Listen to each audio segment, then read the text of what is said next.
Hi guys, it's Matt here from boysandbunting.com. Now I have a really quick video tutorial for you guys, and I've put this together in regards to a lot of emails and messages that we've received in regards to this book, Animal Heads, Trophy Heads to Crochet, and it's by Vanessa Mooncie. Now a lot of you guys making the patterns from this book have encountered the same problems. Well, not necessarily problems, but the same moment when you guys get stuck. Now, all of you want to create these really cool heads, as you see in the background there, and it is very frustrating when you get to a point when you get stuck and you can't handle the pattern. So, hopefully, this video will help you out, because I must say, the first head, the lion, that I crocheted, I also encountered the same problem when it came to the pattern, and it was just a lack of understanding of what the pattern meant. Now, Vanessa has done a great job of writing the pattern, although it is a little bit wordy the first time you read it, especially to understand. Let me just show you, because I'm currently working on the stag head, and the stag head actually has the same instructions as the lion, as the zebra, and it's the moment that you guys start working in rows, so after you've done all of the first rounds, and then we start shaping the heads, the problem that arises is the pattern asks you to do a double crochet into the double crochet that's in front of the double crochet. So it's a little bit wordy. But what it's asking you to do is basically join the rows in an arch to the single crochet rounds. So I'm going to show you exactly what that means in this video. And hopefully that clears up any confusion. Because even now, just as I explained that, it's very wordy. I hope that this tutorial does help you, but if you do have any other questions, please just send me a message and I'll do my very best to answer your questions so that you can progress with the pattern and finally make the crochet head of your dreams. Okay, so just let me know if you have any other questions, and I hope you enjoy the tutorial. Bye! Okay, so guys, I'm going to show you how to shape the top of the head. This is something that comes up in Vanessa Mooncie's patterns. Now, I've already encountered this making the lion head, the zebra head, and I'm actually currently working on the stag head. Now, I've put together the first part of the stag head, just here with some green yarn, just some random green yarn for this tutorial.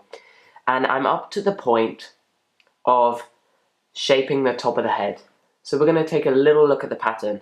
So shaping the top of the head requires that we go from working in rounds. So we're working in rounds for the first part of the head, just regular amigurumi, single crochets. And now we're going to start working in rows. So shaping the top of the head, the following is worked in rows. So row 1, this is nice and easy. Work 1 double crochet or US single crochet into the next 6 double crochets or US single crochets and turn. So let's go ahead and do that, because that's nice and simple. So we're going to do 1, 2, 3, oops, I'm splitting the yarn, 3, 4, 5, and 6. It then tells us to turn. So I'm going to go ahead and turn my work. I'm going to turn my work though so that I always turn with the turn of the yarn at the back of my work. So like that, as opposed to turning it and the turn goes over the front. This keeps the heads nice and neat. So I've turned my work. This is when it gets a little bit confusing. So let's go ahead and read the pattern. So row 2, this is worked on the wrong side. We're doing 1 chain. This does not count as a stitch. Here comes the confusing part. Work 1 double crochet into the double crochet in front of the first double crochet. The first time I read that, I was totally miffed. I was like, what is she talking about? But actually, what is written is, of course, bang on what we need to do.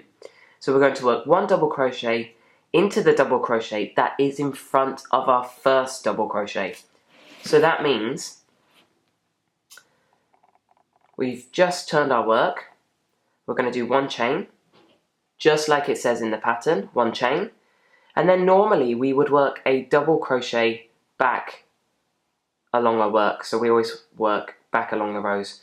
So instead of doing a double crochet here into our first stitch, I am going to work 1 double crochet into the double crochet that's in front of that double crochet. So I'm going to do a double crochet right here. So that's our regular double crochet, and this is the double crochet that's in front of it. So I go ahead and place my hook through there, hook the yarn and pull it through and complete the double crochet.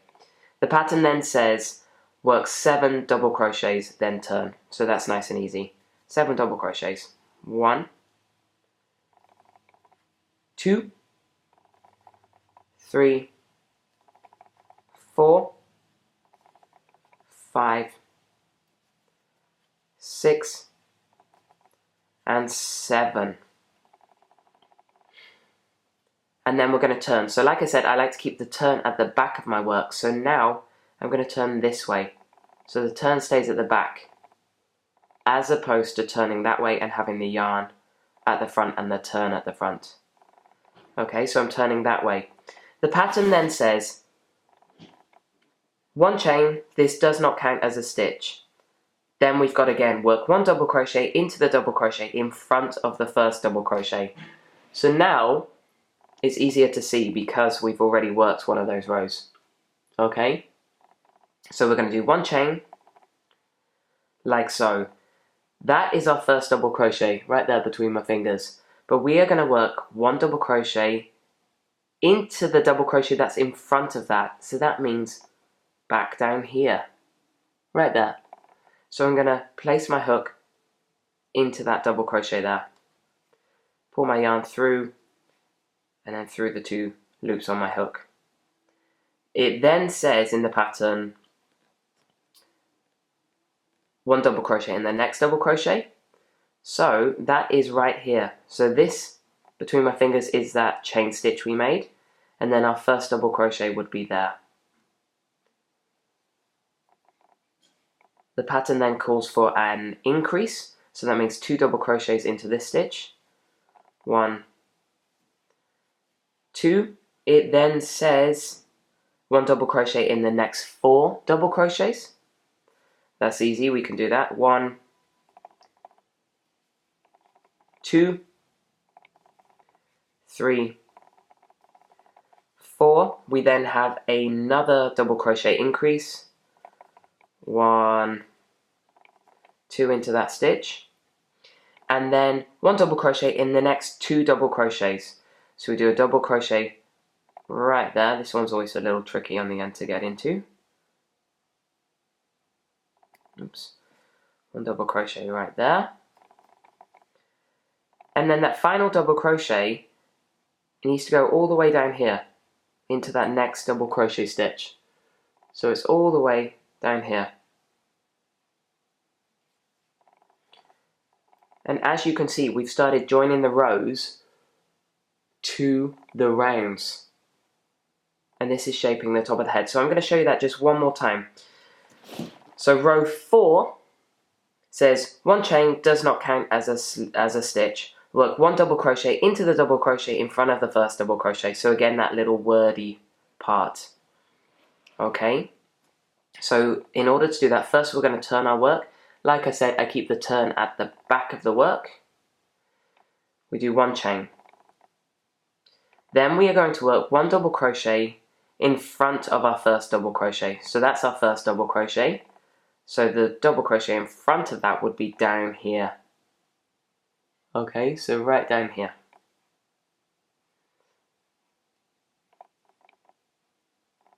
Then we are going to go ahead and work 13 double crochets. So we skip that, that is our chain, and we work there into our first double crochet. 1,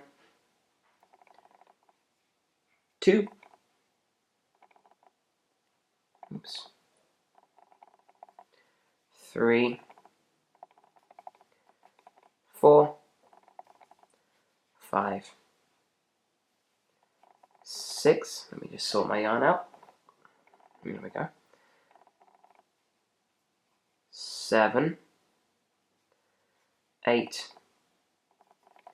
9, 10, 11, 12 is right here. That's always a little tricky to get into, I find.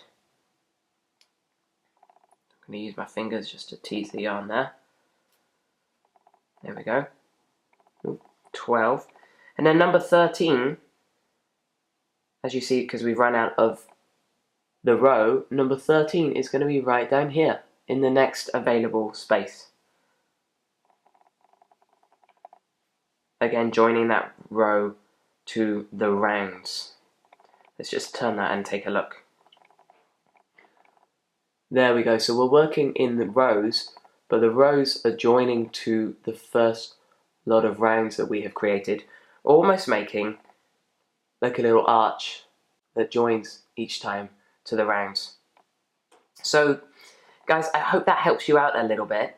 Like I said, it is a little bit wordy, but the words are bang on what you're supposed to do. So Vanessa Mooncie has done a great job at writing down that pattern, because that must have been tricky for her to figure out how to write that. A little bit wordy, that's all it is. It's the fact that it mentions double crochet 3 times in one sentence. It's a little bit confusing. But I hope that helps. If you do still need some help, just send me a message and I will try to explain that clearer in another video. But yeah, let me know how you get on, and I'd love to see some pictures of your crochet taxidermy and let me see what you're up to. Okay, until next time, have fun!